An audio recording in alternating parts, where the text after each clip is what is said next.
जय माता दी दोस्तों, आज मैं लेके आई हूँ सटतिला एकादशी व्रत।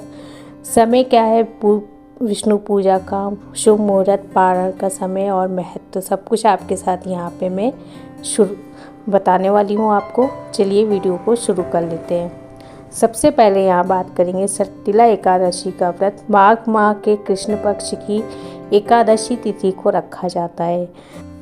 सटतिला एकादशी के दिन आप ब्रह्म मुहूर्त में उठकर स्नान आदि करके पूजा पाठ प्रारंभ कर सकते हैं।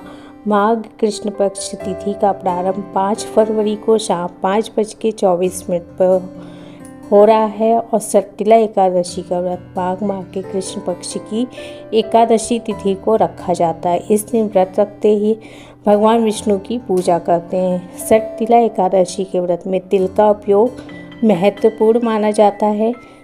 इस व्रत वाले दिन तिल का दान करने से स्वर्ग की प्राप्ति होती है। हिंदू पंचांग के अनुसार माघ माह के कृष्ण पक्ष की एकादशी तिथि का प्रारंभ 5 फरवरी को शाम 5:24 पर शुरू होकर यह तिथि 6 फरवरी को शाम 4:07 पर खत्म हो जाएगी। तो यह तिथि का ध्यान रखते हुए सटतिला एकादशी का व्रत 6 फरवरी के दिन मंगलवार को रखा जाएगा।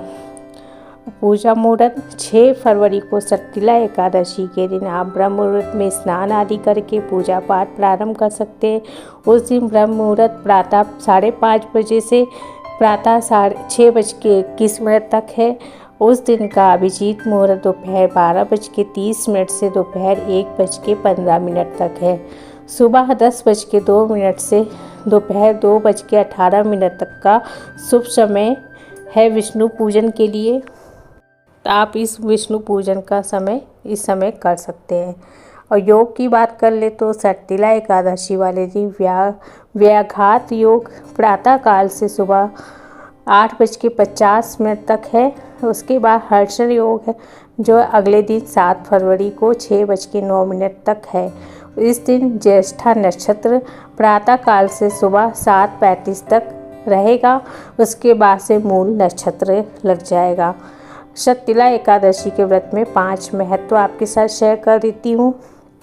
एकादशी व्रत करने से सभी पापों से मुक्ति मिलती है। भगवान विष्णु की कृपा से व्यक्ति के जीवन के अंत में वैकुंठ स्थान प्राप्त होता है। सटतिला एकादशी के दिन पानी में तिल डालकर स्नान करने से सेहत अच्छी रहती है। और अगला है माघ माह में जो भी व्यक्ति गंगा स्नान या संगम स्नान करता है उसे सहज ही भगवान विष्णु की कृपा प्राप्त हो जाती है। सटतिला एकादशी पर जो व्यक्ति जितना तिल दान करता है उतनी ही वर्ष स्वर्ग में रहने का भी सौभाग्य प्राप्त होता है। सटतिला एकादशी की पूजा विधि। सटतिला एकादशी के दिन सुबह जल्दी जग के सबसे पहले अपने नित्य क्रियाओं करके गंगा स्नान करें।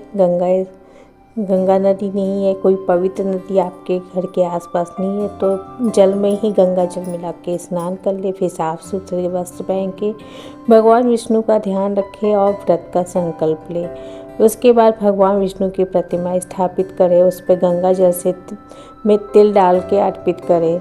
फिर पुष्प व धूप भी अर्पित करें। फिर भगवान श्री विष्णु सहस्त्र नाम का पाठ करें। फिर भगवान को तिल के लड्डू का भोग लगाए।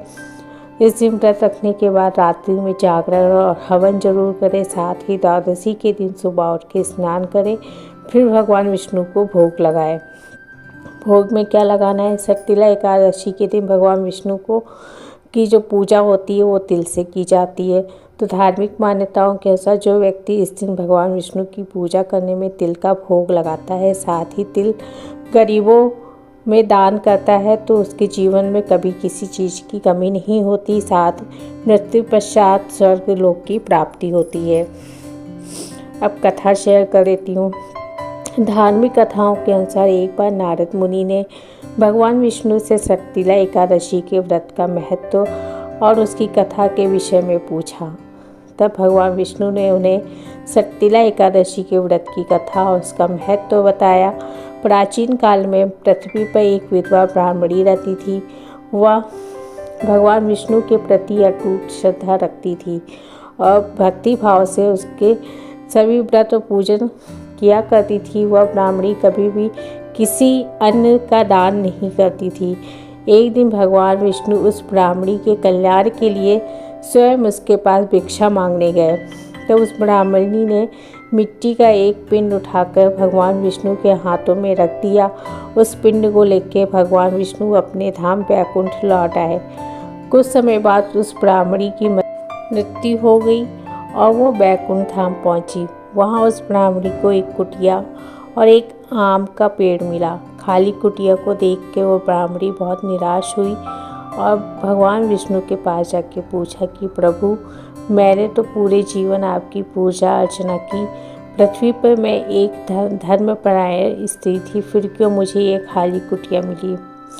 भगवान विष्णु ने उस ब्राह्मणी को उत्तर दिया कि तुमने अपने जीवन में कभी अन्नदान नहीं किया, इसलिए ही तुमको ये खाली कुटिया प्राप्त हुई। तब उस ब्राह्मणी को अपनी गलती का एहसास हुआ। उसने इसका उपाय पूछा। भगवान विष्णु ने कहा, जब देव कन्याएं आपसे मिलने आए तब आप द्वार तभी खोलना जब वे षटतिला एकादशी के व्रत का विधान बताए। उस ब्राह्मणी स्त्री ने वैसा ही किया और षटतिला एकादशी का व्रत रखा। इस व्रत के प्रभाव से उस ब्राह्मण स्त्री की कुटिया अन्न और धन से भर गई। इसीलिए षटतिला एकादशी के अन्नदान करने का बहुत महत्व माना जाता है। षटतिला एकादशी का व्रत भगवान विष्णु को समर्पित होता है। धार्मिक मान्यताओं के अनुसार षटतिला एकादशी के दिन भगवान विष्णु की श्रद्धापूर्वक पूजा करने से सभी कष्टों से छुटकारा मिलता है और जीवन में सुख, शांति और वैभव बना रहता है। षटतिला एकादशी का व्रत रखने से वैवाहिक जीवन सुखमय और खुशहाल बनता है। इस व्रत की कथा सुनने व एवं पढ़ने से मोक्ष की प्राप्ति होती है। और तिल से स्नान, तिल का उपटन लगाना, तिल से हवन, तिल से तर्पण, तिल का भोजन, तिल को दान करने पर स्वर्ग की प्राप्ति होती है। जीवन की प्रगति के लिए इस दिन स्नान के पानी में थोड़ा सा गंगा जल और कुछ तिल के दाने मिला के स्नान करें। फिर साफ कपड़े पहन के भगवान विष्णु की पूजा करें। इससे उनकी कृपा बनी रहती है। वैवाहिक जीवन सुखमय और खुशहाल बनता है और इस व्रत की कथा सुनने और पढ़ने से मोक्ष की प्राप्ति होती है। मनुष्यों को अपने बुरे पापों से मुक्ति मिलती है। अब बात कर लेते हैं षटतिला एकादशी के व्रत का पारण। षटतिला एकादशी व्रत का पारण 7 फरवरी 2024 को सुबह 7:06 से सुबह 9:18 तक किया जाएगा। पारण तिथि के दिन द्वादशी समाप्त होने का समय दोपहर 2:02 पे है। तो दोस्तों, ये थी षटतिला एकादशी के बारे में। वीडियो पसंद आया तो मेरे चैनल को लाइक, शेयर, सब्सक्राइब कर लीजिए। मिलते हैं नेक्स्ट वीडियो में, तब तक के लिए धन्यवाद।